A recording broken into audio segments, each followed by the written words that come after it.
The second book of Moses, called Exodus. Chapter 10. Now the Lord said to Moses, Go into Pharaoh, for I have hardened his heart and the hearts of his servants, that I may show these signs of mine before him, and that you may tell in the hearing of your son and your son's son the mighty things I have done in Egypt, and my signs which I have done among them, that you may know that I am the Lord. So Moses and Aaron came in to Pharaoh and said to him, Thus says the Lord God of the Hebrews, How long will you refuse to humble yourself before me? Let my people go, that they may serve me. Or else, if you refuse to let my people go, behold, tomorrow I will bring locusts into your territory, and they shall cover the face of the earth, so that no one will be able to see the earth, and they shall eat the residue of what is left, which remains to you from the hail, and they shall eat every tree which grows up for you out of the field. They shall fill your houses, the houses of all your servants, and the houses of all the Egyptians, which neither your fathers nor your fathers' fathers have seen, since the day that they were on the earth to this day. And he turned and went out from Pharaoh. Then Pharaoh's servant said to him, How long shall this man be a snare to us? Let the men go, that they may serve the Lord their God.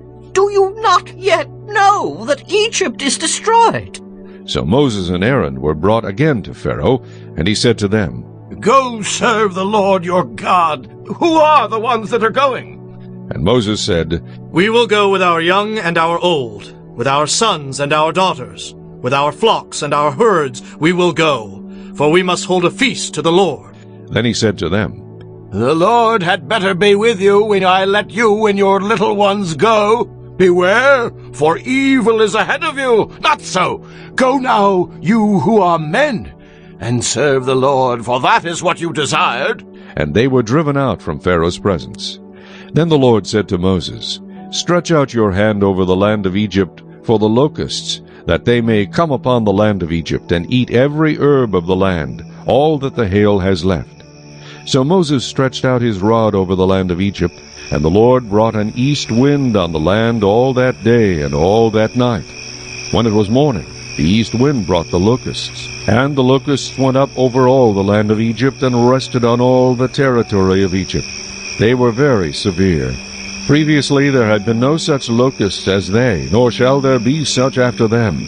For they covered the face of the whole earth, so that the land was darkened, and they ate every herb of the land, and all the fruit of the trees which the hail had left. So there remained nothing green on the trees or on the plants of the field throughout all the land of Egypt. Then Pharaoh called for Moses and Aaron in haste, and said, I have sinned against the Lord your God and against you. Now therefore, please forgive my sin only this once, and entreat the Lord your God that he may take away from me this death only. So he went out from Pharaoh and entreated the Lord. And the Lord turned a very strong west wind, which took the locusts away, and blew them into the Red Sea. There remained not one locust in all the territory of Egypt. But the Lord hardened Pharaoh's heart, and he did not let the children of Israel go. Then the Lord said to Moses, Stretch out your hand toward heaven, that there may be darkness over the land of Egypt, darkness which may even be felt.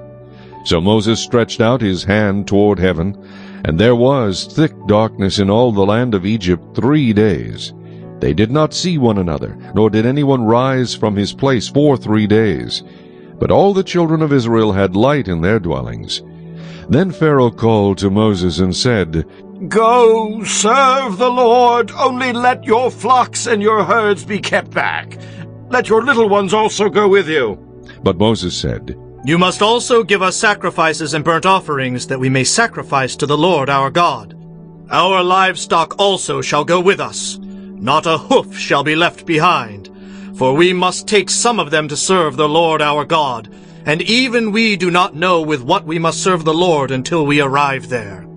But the Lord hardened Pharaoh's heart, and he would not let them go. Then Pharaoh said to him, Get away from me. Take heed to yourself and see my face no more. For in the day you see my face, you shall die. So Moses said, You have spoken well. I will never see your face again.